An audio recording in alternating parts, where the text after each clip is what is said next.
যুদ্ধ মানেই তো যুদ্ধ, রক্ত, সেখানে এক মুহূর্ত পরে কি হবে সেটা বলা যায়। ইরান ও ইসরায়েলের মধ্যে চলমান সংঘাতের তীব্রতার কারণে তেহরানে আটকে পড়া বাংলাদেশিদের দেশে ফেরাতে নতুন কৌশল নিয়েছে সরকার। তেহরান থেকে সরাসরি আকাশপথে ফেরানো সম্ভব না হওয়ায় এবার স্থলপথে ইরান পাকিস্তান সীমান্তে নিয়ে আসার এবং সেখান থেকে আকাশপথে বাংলাদেশে ফেরানোর পরিকল্পনা করা হচ্ছে।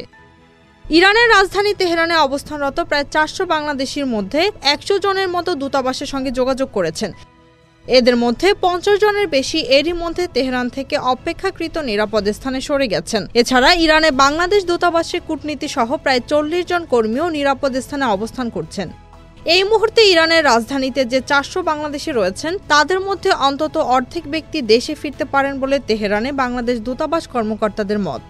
পররাষ্ট্র মন্ত্রণালয়ের তথ্য অনুযায়ী বর্তমানে ইরানে প্রায় 2000 বাংলাদেশি রয়েছেন, যার মধ্যে প্রায় 400 জন তেহরানে ছিলেন। এখন পর্যন্ত কোনো বাংলাদেশি হতাহত হওয়ার খবর নেই। এই সংকটময় মুহূর্তে পাকিস্তান হয়ে বাংলাদেশিদের ফিরিয়ে আনা এই পরিকল্পনা কার্যকর করা সরকারের জন্য একটি বড় চ্যালেঞ্জ। Z news, Dhaka.